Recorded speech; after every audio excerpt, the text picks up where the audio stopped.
어대명 지금 전당대회가 이제 진행되고 있죠. 예. 두 군데 두 군데 성적표가 나왔죠? 나왔는데 뭐 역시 일단 뭐 게임이 안 되게 게임이 안 되게 이제 이재명 후보가 74.8. 이건 뭐, 강원, 대구, 경북이 그렇고 네, 인천까지 다 합치면 네. 두 군데 성적표 평균은 71.45%인가 뭐 그렇던데 나머지 두 사람 합쳐도 25% 정도밖에 안 되기 때문에 지금 뭐 지지율이나 득표율 이런 것을 말하는 거 거의 무의미해 보이고요. 물론 지금 현재 이것은 권리당원 전체의 40% 포션을 갖고 있는 권리당원에서의 성적표가 이렇습니다만 나머지도 대의원과 여론조사인데 크게 달라지겠느냐. 왜냐하면 국힘 지지자들은 여론조사에서 빼기 때문에 그렇다고 보면 지금 이 구도는 뭐 큰 변화 없이 유지될 것 같고 그래서 어대명이 아니고 이제는 뭐 확대명이다. 뭐 이런 얘기도 누가 재밌게 지어냈더군요. 자, 이재명 당대표에 대해서 어떻게 바라보십니까? 잘 당을 이끌어 나가리라 보십니까? 저는 솔직히 그러지 못할 가능성이 훨씬 크다고 보는 게 객관적인 환경이 일단 좋지 않습니다. 당 내부로부터 이재명 의원 또는 곧 당대표가 될 게 확실시 보이는 이재명 대표에게 근본적인 질문이 아직도 진화되지 않은 것들이 조금 있고요. 이를테면 뭐 대표적인 게 인천 계양을에 나가는 거 셀프 공천 아니었느냐. 그거가 지금 큰 이슈로 아직까지 살아남아 있는 건 아니고 전당대회 열리면서 다 묻히긴 했지만 이게 완전히 진압됐다고 보이진 않고요. 둘째는 피해가기 어려운 게 팩트로서 인정을 해야 됩니다. 이재명 의원이 이런 말을 했더군요. 사법 리스크 이런 말을 하는데 국힘 사람들이 쓰는 용어를 왜 우리 민주당에서도 쓰느냐라고 한 거 맞습니다. 옳은 지적이긴 한데 또한 사법 리스크 또한 저는 팩트인 성격도 있다고 봅니다. 다 멀리 갈 것 없고요. 부인에 의해서 저질러진 법인카드 유용 건은 실제는 부인이 아니고 그 잘못 최종 원인은 저는 이재명 당시 지사 본인에게 있다고 보는데 부인에게 실질적으로 비서 역할을 하는 사람을 만들어준 그 배모 씨를 5급 인사 임명해서 자리 만들어준 게 이재명 지사 아닙니까? 부인이 한 거 아니잖아요. 이재명 당시 지사가 했잖아요. 그러니까 자유로울 수 없는 것이고요. 또 하나 이재명의 강성 지지자들이 요즘 민주당 당헌 80조, 이른바 당헌 80조의 개정을 요구하고 있습니다. 이것은 부정부패 등으로 기소된 자는 직무를 정지한다라고 이해찬 당대표 시절에 만들어진 이 당헌을 고치자. 왜냐하면 이 당헌을 가만히 놔두면 이재명 의원 또는 당대표가 기소될 가능성도 적지 않아 보이는데 그럼 이 당헌 당규에 따라서 그는 곧바로 직무가 정지돼야 되는 거 아니냐? 그럼 이렇게 힘들고 애써서 뽑아놔봤자 민주당은 다시 리더십의 위기가 오는 것이니 우리가 적들을 좋은 일 시킬 거 뭐 있느냐. 그래서 당헌을 고치자는 건데 그 충정 알겠습니다. 지몬미라는 것도 있겠고요. 더군다나 최근에 윤석열 대통령에 대한 국정 지지율이 형편없이 추락하기 때문에 너무나 아깝게 졌던 대선 후보 이재명에 대한 안쓰러움과 애틋함 이런 게 더 클 수 있겠죠. 그리고 민주당 지지자들이 3번의 연거푼 큰 선거 패배 후유증에서 그러기 상태랄까 또는 정치적 무관심, 허탈감에 좀 허덕이고 있다가 윤 대통령 지지율이 급락하고 이재명 당대표로 다시 구도가 짜여지면서 다시 한번 심기일전하자는 것도 있는데 2020년이었던가요? 4.7 재보선 때 서울과 부산시장에 후보를 냈지 않습니까? 그때 당헌 당규를 고쳐가면서 냈죠.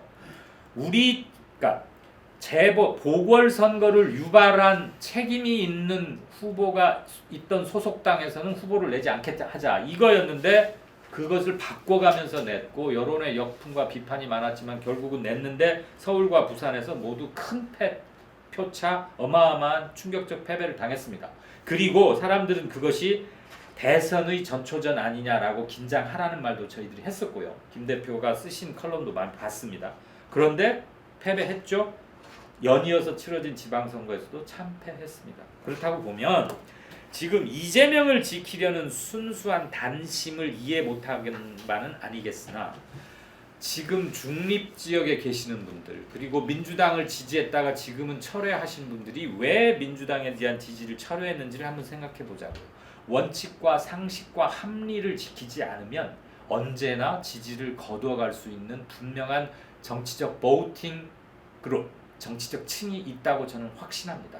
이 사람들이 누구를 지지하느냐에 따라서 대선이나 큰 선거는 승패가 갈린다고 보는데 이재명을 지키겠다는 이 당헌 80조 수정이 자칫 그들을 더 크게 외면하게 하는 것은 있지 않을까. 그리고 당헌을 이렇게 바꾼다고 해서 정말 기소가 된다면 그때는 이 당헌이 있건 없건에 관계없이 당무를 집행하거나 리더십을 행사하기 힘들다고 저는 보여집니다. 그래서 이 점은 좀 그 강성 지지층들이 그것에 대해서도 이재명 그룹에서 저는 적당한 분명한 의사 표현을 하거나 입장을 내놔야 된다고 봅니다. 현실론으로 봐서 조금 생각이 다른데요. 네. 왜냐면은 지금 우리가 윤석열 대통령이 이야기할 때 검찰 공화국으로서 규정되는 부분들, 그 지금 현재 이 지지율 20%대의 근본적인 원인의 첫 번째 해서 이 검사 출신 코아 집단을 속관해야 된다 이야기를 했잖아요. 네. 그래서 지금 현재 기소가 저는 무리한 기소가 얼마든지 가능하다. 기소 독점권이잖아요. 이게 예. 검찰공화국이라는 게 딴 게 아니라 기소 가지고 좀 풀어 나가겠다는 이야기 아닙니까? 뭐 망신도 주고 예. 실질적으로 제약도 하고. 예, 그래서 우리 어떤 경우에서는 재판 대법 판결 난 것까지도 문제되는 게 뭐 많이 엉망 있었잖아요. 네. 1심도 마찬가지. 1심, 2심에서 뒤집은 점도 많고 이렇지만 그래도 재판부 입장까지는 가야 들어봐야 된다. 검찰의 어떤 검찰만의 예. 판단과 결정에 우리가 좌지우지 안 될 수 있다. 우리 정치가. 그래서 저는 이 부분은 아마 강훈식 지금 그 1심까지는 봐줘. 뭐 1심 판결로 바꾸자 이거지. 이 기소를. 예. 저거 상당히 그 일리가 있다 보여지고 현실적으로 한번 생각해 보십시오. 70% 이상을 받는 당대표가 선출이 되어 있는데 예. 발표도 하기 전에 또 발표하고 나서 그 직후에 바로 기소가 됐다. 기소. 네. 그럼 당헌 80조에 의해서 자리를 내놓고 그럼 또 선거를 치러야 된다는 거잖아요. 이게. 그래서 저는 이게 이전에 제가 한번 이야기했지만 지금 사무총장인 이강재 의원이 전 의원이 예. 강원도지사를 할 때 자기가 몇 개월 뒤에 그거 될 줄 알았어요. 이게 알면서 출마했어요. 모두가 자기만 아는 게 도민들도 다 알아. 상대부도 다 알아. 그것 때 공격도 받고 했죠. 근데 자기가 그거를 오픈했어요. 오픈하고 그 당시에 이제 전 출마하는 게 맞다고 이야기한 거예요. 왜? 강원도민들이 강원 대망론에 대한 기대가 너무 컸어요. 예. 그래서 그 부분에 요구를 갖다가 받아 안고 본인은 그것을 자기의 그 짊어지고 갈 업보로 봐라. 제가 이제 이런 어드바이스를 한 적이 있는데 지금 이재명 당대표가 만약에 당헌 80조에 의해서 기소돼서 이 당무 정지가 돼버리면은 아마 민주당도 혼동 그 자체가 될 수밖에 없고 그래서 사람들이 이 출마 불가론을 이야기했던 거잖아요. 예. 근데 그거를 물론 모든 권리당뿐만 아니라 대의원 일반 국민 일반 당원 여론조사 총 결과가 몇 프로 나올지는 지켜봐야 되겠으나 예. 그 비슷한 수치로 나왔다면은 저는 그것도 국민의 뜻이다. 당원의 뜻이다 이거죠. 예. 그러면 그것이 이 당무를 실제 진행을 하면서 또 판단되셔야 되는 거고 그런데 최소한 그 자기 여러 가지 사법 리스크 때문에 그렇다면은 재판부 판단까지는 보고 그걸 해야 되지 않겠냐. 기소는 너무 위험하다는 거죠. 예. 옛날에 어떤 데는 이 수사만 들어가도 공천 탈락이었어요. 수사만 들어가도. 근데 그게 어떤 사람 시켜가지고 수사하게끔 하는 건 유도 아니었거든요. 알겠습니다. 기소도 마찬가지라는 거죠, 이게. 그래서 저는 그런 점에서 아마 박용진 의원이 제일 거세게 반발하고 있고 사당화한다는 용어까지도 쓰고 했는데 하여튼 이 문제는 꼭 그렇게만 볼 문제만은 아니다. 이 현실론에 입각해서 현재 검찰공화국을 봐야 된다. 그거를 그 아까 말한 이해찬 당대표 시절에는 네. 예측을 못한 거죠. 검찰공화국이 된다는 거. 그래, 알겠습니다. 이 문제는 그 김 대표님의 말씀도 충분히 알겠고요. 저는 그냥 세 가지로만 짧게 발언을 하고 넘어가고자 합니다. 네. 이게 김 대표님께 드리는 말씀이라기보다는 민주당의 강성 지지층들 또는 이 당헌 80조 개정을 추진하는 분들에게 드리고 싶은 질문이기도 합니다.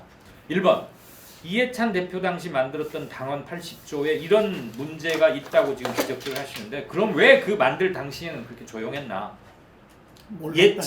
그거는 말이 안 되는 것 같고요. 두 번째 8월 28일 전당대회가 불과 20일 정도밖에 남지 않았습니다. 그런데 지금 서둘러 부랴부랴 이 개정 작업에 들어가는 것은 타이밍상 조금 오해를 받을 소지가 크다는 것은 본인들도 알고 계시지 않을까 싶고요. 세 번째, 당헌을 고쳤다고 칩시다. 그래서 기소 정도로는 직무를 정지시키지가 않는다고 바꾸더라도 1심 아니라 3심 최종 판단을 받아보고서야 한다라고 바꾸다고 칩시다. 그런데 만약에 실제 기소가 되고 검찰이나 경찰이나 수사기관에서 소환을 하고 응하지 않으면 재소환, 3차 소환하다가 강제 구인 등등등 그래서 수사를 받게 되고 왔다 갔다 하면 이재명 아니라 누가 당무를 잡고 해도 리더십 발휘가 실질적으로 제대로 작동이 안 될 거라고 저는 봅니다. 그래서 굳이 긁어부스름 만들면서 이걸 할 필요는 없다라는 생각이 드는 거죠. 지금 20일 남겨두고 부랴부랴. 네, 이건 뭐 우리가 이 문제로 또 계속 토론을 하자. 글쎄요. 말씀하시면 저는 잘 경청하겠습니다만 그냥 이런 문제점도 있다는 것을 제기하고 싶은 겁니다. 예, 제가 이제 아까 이야기 중에서 말했는데 첫 번째는 이 검찰공화국이 이렇게 도래할 줄은 몰랐다. 말이 안 되는데 실제로 그렇고 두 번째는 지금 왜 이렇게 20일 남겨놓고 이러느냐. 네. 지금 직전 직후에 기소한다는 이야기가 너무나 지금 깔려 있잖아요. 파다하죠. 그것도 파다하잖아요. 시리즈로 뭐 4건 때린다는 거 아니에요? 기소를? 그러니까 이거를 바꾼 다음에 기소되는 거하고 기소된 다음에 바꾸는 또 전혀 다른 거거든요. 그래서 거기에 대한 어떤 그 대비라고 보고요. 예. 그 다음에 세 번째 부분의 답은 이재명 의원 본인이 해야 될 것 같아요. 이게 기소됐을 때 검찰 기소가 중요한 거, 1심 판결이 중요한 게 아니라 본인이 이 나라를 책임지고 당을 책임지는 이 정치인으로서 본인이 거기에 대해서 판단해라. 저도 정말 본인이 사법 리스크에 프리하고 자신 있다면은 템포를 늦췄어야 된다는 입장이거든요. 그래서 출마를 갖다가 아니라 또 다른 방식의 어떤 국민과의 소통을 얼마든지 할 수 있는 거고 이것을 갖다가 딱 야당 시절에는 어쨌든 국민들이 보든 당대표가 제일 우선입니다. 그 역할을 갖다 맡는 것은 아니다. 예. 이렇게 봤는데 지금 뭐 그거는 이미 주사위를 던져버렸어요. 이미 주사위를 던져버리기 때문에 세 번째가 중요한 것 같아요. 네. 예, 우리 이강윤 소장님이 이야기한 부분 중에서 세 번째는 저는 이 답은 이재명 본인이 해야 된다. 이렇게 그렇죠. 봅니다. 개인이 책임질 것은 책임지고 이것은 맞서 싸워야 할 것 같으면 싸우고 이렇게 풀어나가게 되겠죠. 네. 네. 오늘 여러분들 대우 여기까지 하겠습니다. 네. 감사합니다. 고맙습니다.